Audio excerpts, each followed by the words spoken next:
Okay, Assalamualaikum. Okay, kita sambung. Khalifah Uthman bin Affan, iaitu khalifah yang ketiga dalam Islam, yang juga mendapat gelaran antara yang digelar sebagai Khulafa Ar-Rashidin. Okay, bersama-samalah kita mencontohi semua khalifah yang kita telah pelajari, insya-Allah. Okay, anak-anak semua. Okay, baik. Kita layan lagu jap. Okey. Siapa Khalifah Uthman bin Affan radhiyallahu anhu? Baik. Nama penuh beliau ialah Uthman bin Affan bin Abu Al-As bin Umayyah bin Abdul Syam bin Abdul Manaf bin Qusay bin Kilab bin Murrah bin Ka'ab. Yang dilahirkan di Mekah pada tahun 576 Masihi dan berketurunan Bani Umayyah, yang juga merupakan orang asal Quraisy Mekah. Nama ibunya ialah Arwa binti Quraisy. Okey, baik. Sayyidina Uthman bin Affan mendapat gelaran Zunurain, yang bermaksud yang memiliki dua cahaya, kerana telah berkahwin dengan dua puteri Rasulullah SAW, iaitu Ruqayyah dan Ummu Kalsum. Okay. Dan Sayyidina Uthman bin Affan telah meninggal pada tahun ke-35 Hijrah ketika berusia 80 tahun kerana telah dibunuh oleh pemberontak dan dimakamkan di perkuburan Al-Baqi' Madinah. Okay. Baik semua. Seterusnya kita tengok apakah sifat Khalifah Uthman bin Affan. Okey. Baik. Yang pertama, Sayyidina Uthman bin Affan ini, dia sangat terkenal sebagai seorang yang sangat pemalu. Okey, pemalu. Okey, pemalu sangat-sangat Sayyidina Uthman ni. Okey. Baik, seterusnya, dan dia juga adalah orang yang sangat lemah lembut. Okey, Sayyidina Uthman sangat lemah lembut. Seterusnya, sehingga Rasulullah SAW pernah bersabda kepada para sahabat, "Tidakkah engkau malu kepada lelaki yang malaikat sendiri malu kepadanya?" Maksudnya lelaki yang dimaksudkan adalah Sayyidina Uthman. Malaikat pun malu dengan Sayyidina Uthman. Lemah lembut orangnya. Okey, seterusnya Sayyidina Uthman ni juga terkenal dengan sifat dermawan dan pemurah. Buktinya, beliau banyak menderma kepada perang Tabuk, membeli perigi raumah untuk kegunaan umat Islam, kemudian menderma 1000 ekor unta dengan muatan kepada umat Islam yang susah. Ini baru okey, tak kerekut, harta sendiri, bukan harta kerajaan. Okey, Sayyidina Uthman bin Affan sangat pemurah.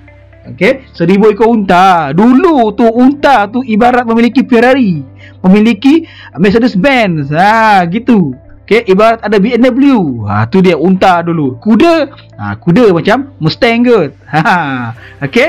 Baik, seterusnya beliau ni juga suka membantu orang-orang yang berada dalam kesusahan, khususnya kepada kaum keluarga dan sanak saudara yang terdekat. Okey. Demikianlah sifat Sayyidina Uthman bin Affan. Okey, pemalu, lemah lembut, dermawan, suka membantu. Okey, baik, seterusnya sumbangan Khalifah Uthman bin Affan. Okey, sumbangan-sumbangan ini dapat kita lihat dalam aspek sosial, politik, ekonomi. Okey. Baik, seterusnya pertama, sosial. Okey, beliau berusaha meningkatkan pendapatan rakyat dengan memberi peluang pekerjaan. Sayyidina Uthman. Okey, dia bagi peluang pekerjaan kepada rakyat-rakyat yang tidak ada pekerjaan. Okey, itu yang pertama. Bagus ni, sangat bagus. Okey, yang kedua, dalam aspek politik. Dalam aspek politik, Sayyidina Uthman bin Affan memperkenalkan sistem protokol dalam pentadbiran. Pentadbiran mesti ada protokol. Protokol maksud dia etika kerja. Okey. Ada peraturan bekerja. Itulah protokol. Okey. Protokol. Seterusnya, Kedua, mengukuhkan peranan Baitul Mal untuk membiayai pembangunan negara. Ingat lagi, Baitul Mal ditubuhkan oleh Saidina Umar Al-Khattab. Masuk zaman Uthman, diteruskan peranan Baitul Mal. Okey, baik. Tujuan Baitul Mal pada ketika itu ialah membiayai pembangunan negara. Okey, seterusnya kita lihat sumbangan Saidina Uthman dalam aspek ketenteraan. Okey, dalam aspek ketenteraan, Saidina Uthman bin Affan mengukuhkan pertahanan negara dengan membina angkatan laut, angkatan tentera laut untuk membasmi pemberontakan dan penaklukan. Dan jadi dalam Islam ni, tentera laut sudah bermula pada zaman Saidina Uthman. Angkatan laut sudah ada pada zaman Saidina Uthman. Ada gaji? Ada gajinya. Dan tentera laut sangat kuat zaman Saidina Uthman ini. Seterusnya anak-anak, dalam hal agama, Saidina Uthman Affan membentuk jawatan kuasa untuk menyalin semula ayat Al-Quran yang dikenali sebagai Mushaf Uthmani.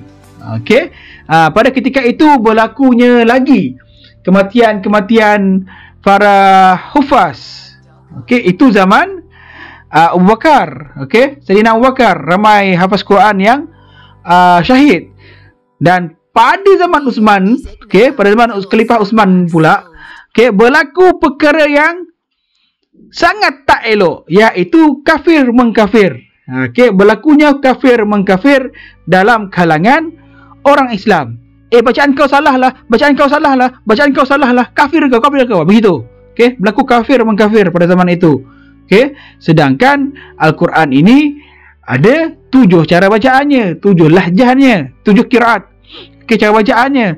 Namun bila orang lain mendengar bacaan orang lain salah sedangkan betul sebenarnya, itu menyebabkan kafir mengkafir. Bila berita ini sampai kepada Uthman bin Affan, lalu Saidina Uthman bin Affan pun mengarahkan Zaid bin Thabit ketika itu untuk menjadikan Al-Quran itu satu sahaja, satu bacaan saja. Dan Al-Quran tersebut digelar sebagai Mushaf Uthmani. Mushaf Uthmani. Yang kedua, beliau juga memperkenalkan azan kedua pada hari Jumaat dan mengambil zakat berdasarkan nilai mata wang. Itu sumbangan dia dalam hal agama. Dan yang terakhir sekali, beliau membeli tanah untuk membesarkan Masjid Nabawi. Saidina Uthman bin Affan. Anak-anak semua, semoga sampai ke hati. Lepas ni kita sambung, kita masuk Khalifah Ali bin Abu Talib radhiyallahu anhu. InsyaAllah. Assalamualaikum.